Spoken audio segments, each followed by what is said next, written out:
Subscribe कीजिए हमारे channel को और साथ ही साथ बेल आइकन दबा दीजिए ताकि फ्यूचर नोटिफिकेशन हेलो दोस्तों, आपका स्वागत है आपके अपने यूट्यूब चैनल में। तो आज हम बात करेंगे आरबीसी साइंस के chapter number 5 chemistry in everyday life का एक इम्पोर्टेंट टॉपिक वाशिंग सोडा। तो वाशिंग सोडा का जो केमिकल फॉर्मूला है वो है Na2CO3.10H2O। अब जैसा कि हम जानते हैं Na मतलब सोडियम, CO3 मतलब कार्बोनेट, और जो डॉट के आगे जो वाटर के मॉलिक्यूल्स होते हैं हम इन्हें वाटर ऑफ क्रिस्टलाइजेशन बोलते हैं।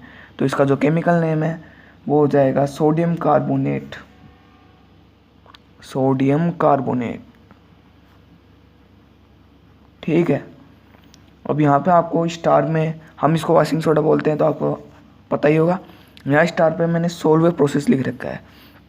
तो हम इसको मैन्युफैक्चर करने के लिए दो तरीका का यूज करते हैं, एक तो सोलवे प्रोसेस और एक हम इसे बेकिंग सोडा से बनाते हैं। तो सोलवे प्रोसेस की कोई भी रिएक्शन हमारी किताब में नहीं है, ये केवल से हमें इसका नाम याद रखना है।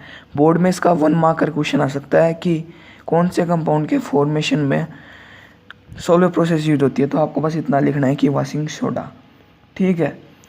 तो इसमें 1 मोल ऑफ Na2CO3 होता है और 10 मोल ऑफ H2O।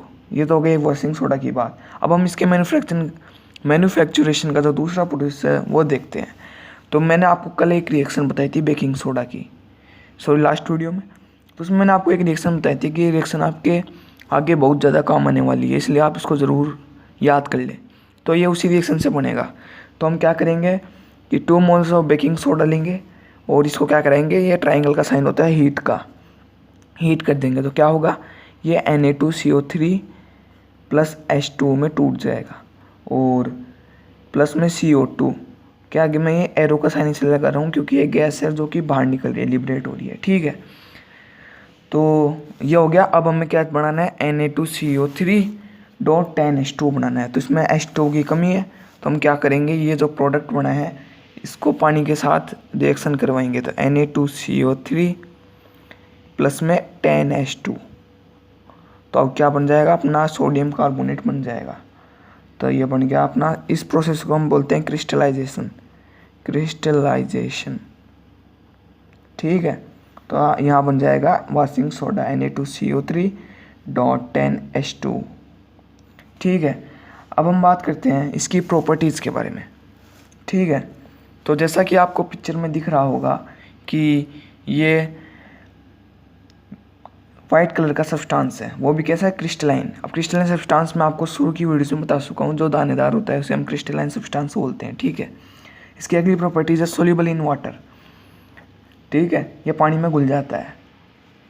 अगला है बेसिक इन नेचर, तो इसका जिसको जब हम पानी में घोलते हैं जो उसका पीएच आता है वो क्या आता है, ग्रेटर देन 7।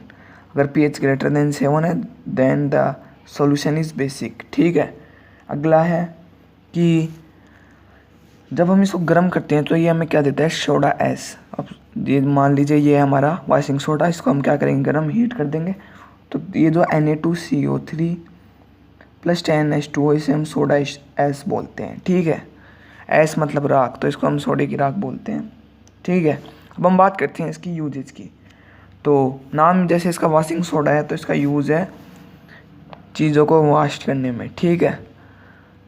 और अगला है in manufacturing of caustic soda, baking powder, glass, soap and borax, ठीक है, ये आपको याद रखना है। अगला है यूज्ड एज डिटर्जेंट, हम जो कपड़े धोने के लिए डिटर्जेंट यूज़ करते हैं उसमें इसी का उपयोग होता है, सॉरी ये टी है।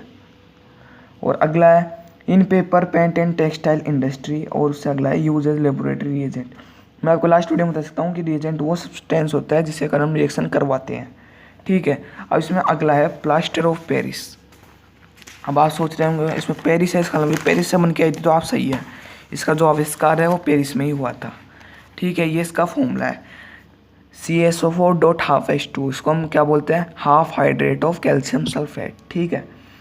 अब प्लास्टर ऑफ पेरिस है, इसको फर्स्ट पेरिस में ही प्रिपेयर किया गया था। अब इसको मैन्युफैक्चरिंग प्रोसेस क्या है, तो हम जो जिप्सम है उसको हीट कर देते हैं। अब जिप्सम का फॉर्मूला होता है CaSO4, इसको जब हम गर्म करते हैं CaSO4.H2O सॉरी थोड़ा पेन नहीं चला, ठीक है। तो जब हम इसको हीट करते हैं इसके 2 मोल सब्सटेंस को, तो क्या बनता है, हमारा प्लास्टर ऑफ पेरिस बनती है, 2CaSO4 dot half H2O plus में 3H2O। ठीक है, ये थी इसकी रिएक्शन। मैंने स्टार करके लिख रखा है डेड बर्न्ट प्लास्टर।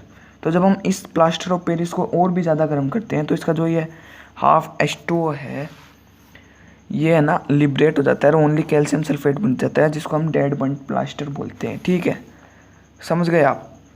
अब अगला देखते हैं हम इसकी प्रॉपर्टीज़। तो आप जैसे इमेज में देख रहे होंगे वाइट है, ग्लोसी मटेरियल में थोड़ा चमकदार अलग से दिखता है। ठीक है, और अब इसकी जो अगली प्रॉपर्टी है वो हर कोई जानता होगा कि हम जब इसे पानी में मिलाते हैं तो मुलायम हो जाती है और कुछ देर बाद हार्ड हो जाती है। ठीक है, इसकी एक रिएक्शन भी है ये रही कि ये जो है प्लास्टर ऑफ पेरिस में जब हम वाटर मिलाते हैं तो ये क्या फॉर्म करती है, जिप्सम। आगे .2H2O लिखा हुआ है। ठीक है, अगर आपको नहीं दिखाई दे रहा हो तो। ठीक है, तो हम घर पे जो पुट्टी लगाते हैं वो प्लास्टर ऑफ पेरिस ही होता है। ठीक है।